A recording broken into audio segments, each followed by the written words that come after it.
Hi, you guys seem to love the last video where I had news about motor carriers from January of 1960. Since you guys loved it so much, and I know that because of the comments you've been leaving, I'm going to do another one. This time, it's trucking news from February of 1960.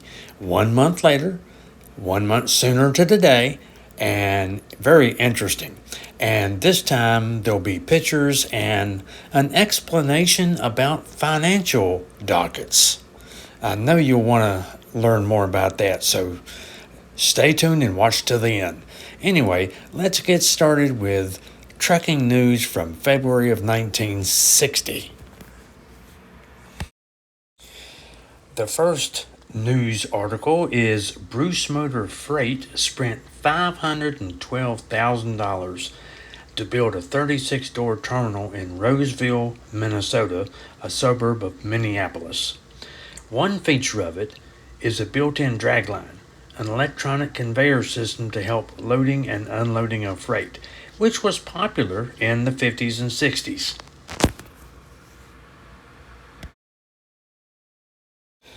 Here's another terminal. Olson Transportation of Green Bay, Wisconsin wants to issue promissory notes worth $1.25 million to finance the cost of building this new terminal in Hudgens, Illinois. They had to get permission from the ICC through what's known as a financial application to seek their approval to issue the notes. This was a massive terminal for them, and it eventually became part of CW Transport after Olson was acquired from them a few years later. Speaking of acquisitions, the Interstate Commerce Commission approved the following: Smith's Transfer Corporation of Staunton, Virginia, to merge with H.T. Smith Express Company of Wallingford, Connecticut. Branch Motor Express got control of Murdoch and Hatch Motor Transport Incorporated. And Hill Lines was acquired by Illinois California Express, otherwise known as ICX. Continental Transportation Lines held its 28th annual management and sales meeting in Pittsburgh. Attendance was the largest in company history, since sales and management from subsidiaries were invited, and those subsidiaries were Motor Age Transit Lines and Philadelphia Pittsburgh Carriers Incorporated.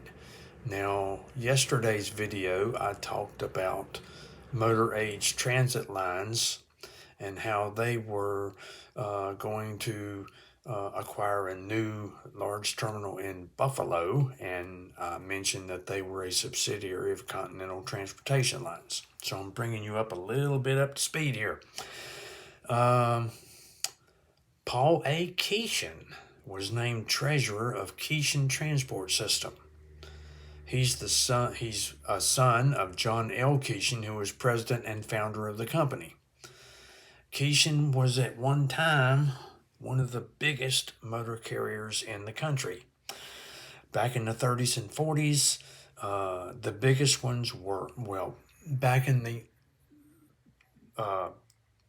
late 20s, 30s, and up to the mid-1940s. The biggest carriers in the nation were Keeshan, Interstate System, and Riss and Company. Now, after 1944, the biggest carrier was Associated Transport, and that was because of the merger of 7 companies to form one. But anyway, that's the history of Keeshan. Let's talk about finance applications submitted to the Interstate Commerce Commission for a few minutes. Emory Transportation submitted one because they wanted to issue promissory notes in connection with merger with Midwest Transfer Company. and the combined company would eventually be known as Midwest Emery, which some of you may remember. But anytime a carrier wanted to do anything financial, whether it be acquire another carrier, issue stock, issue debt to buy terminals, equipment, or another carrier, or to assume control of another company, they had to submit a financial application to the ICC. These financial applications, I'm going to call them dockets. They were separate from the dockets that carriers asked for to get operating authority. Those were motor carrier numbers, like the ICC MC numbers you'd see on the side of trucks or truck pictures from back then. They were separate from the finance docket. When the ICC issued a docket number to a carrier, it stayed with that carrier forever until that carrier went out of business, was acquired by somebody else, or the application was denied. But the same number would stay with that carrier and it would never be reused. The finance application started with number 1, starting in 1936. And by the 1960s, they were up to 6,000 and some number,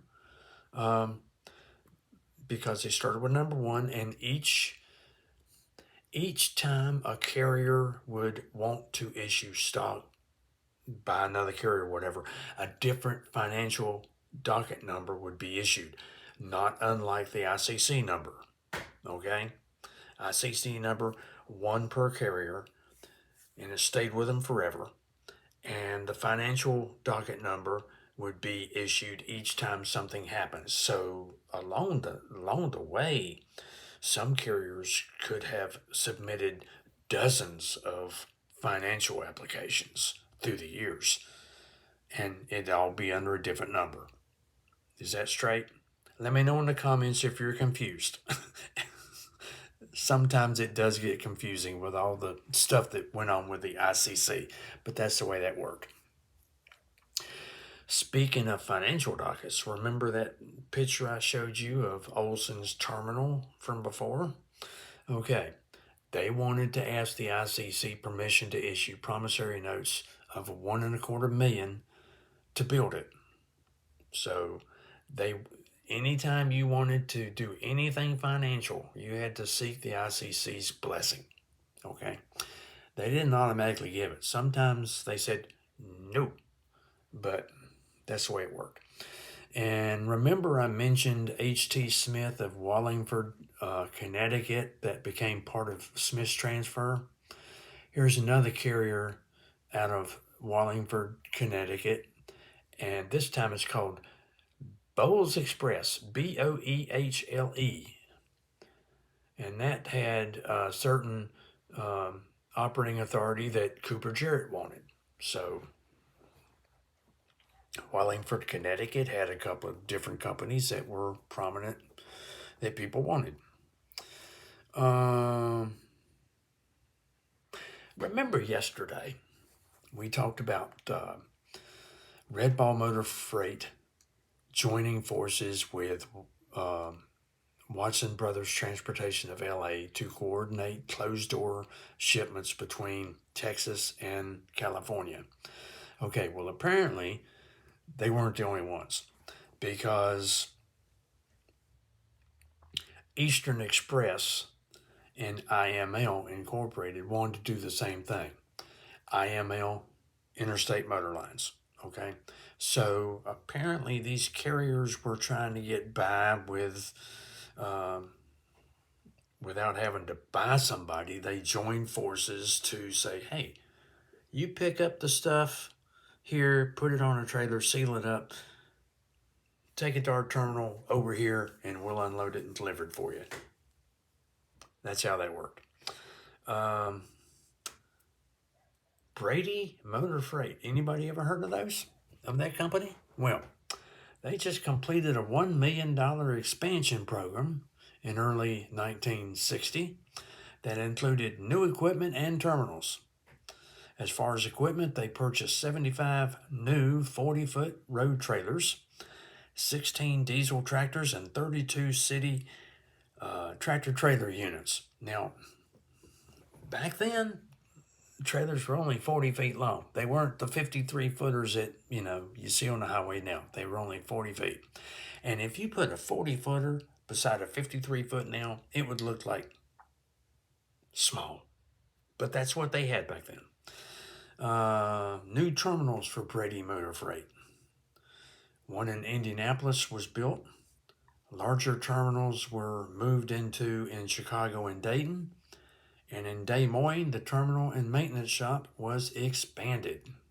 So Brady Motor Freight was spending $1 million to expand and make the company better.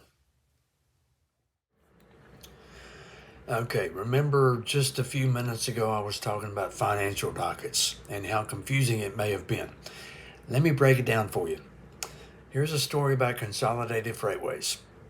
Back in 1960, Consolidated Freightways was out to become a transcontinental carrier from coast to coast, no matter what it took. They were out to buy anybody and everybody that could help them on the East Coast go from New York or Boston all the way to LA. Here's an example. 1, 2, 3, 4, 5, 6, 7. Consolidated Freightways had 7 financial applications before the Interstate Commerce Commission at one time. All different numbers. Remember how I was telling you earlier that each time a carrier wanted to do anything financial, it'd be a different number? Well, this is a good example of it. And let me tell you what's going on. Under F6135, F stands for financial, 6135, they wanted to buy Silver Fleet Motor Express. Under number 6237, they wanted to merge with Bell Lines Incorporated. Bell Lines was headquartered on McCorkle Avenue in Charleston, West Virginia. Under F6255, they wanted to merge with Rutherford Freight Lines, a Bristol, Virginia carrier that went from Virginia, West Virginia, Tennessee, Carolina, and Virginia up to New York. Under financial docket 6276, they wanted to merge with Motor Cargo Incorporated of Akron, Ohio. I'm not done yet. Under financial docket 6278, they wanted to acquire Liberty Motor Freight Lines Incorporated. Under financial docket 6202, they originally wanted to acquire Shippers Dispatch Incorporated, but in February 1960, they went before the ICC and said, "We want to dismiss this application." So the ICC said, okay, the application is dismissed. We'll never use that financial docket number 6202 again. So you're wanting to get Shippers Dispatches, we never heard it. Shippers Dispatch eventually got gobbled up by Preston Trucking Company of Preston, Maryland. And the last one for Consolidated Freightways was financial docket 6839, and that was to control NOS Truck Lines Incorporated. So there's a prime example of one company wanting to do a whole bunch of acquisitions at one time, and they had to have a separate financial docket number to do it. So that's the way that worked. So as you can see, the highest number they had as far as Consolidated Freightways was financial docket 6839. And remember, back in 1936, when they started this financial docket number business, they started with number 1. And I can tell you who was responsible for financial docket number 1. Pennsylvania Truck Lines. It was a subsidiary of Pennsylvania Railroad, and at that time, Pennsylvania Railroad was gobbling up all sorts of truck lines all along their tracks, and the idea was to have truck lines to handle moving of freight to and from the stations out to the stores and business or whatever. They were not supposed to take freight from station to station. Let's say they weren't allowed, if you had train tracks from Philadelphia to Harrisburg. At Philadelphia, you were supposed to take freight off the trains and deliver it. Same thing at Harrisburg. But you weren't supposed to handle freight from Philadelphia to Harrisburg by truck. Eventually, some railroads got by that, so that's for another video. But that's who got financial docket number 1, Pennsylvania truck lines. Hope you've enjoyed this video. I hope I haven't confused you too much, but this is stuff that is in trucking history, and that's why I bring it up, because it's history. So we'll see you next time.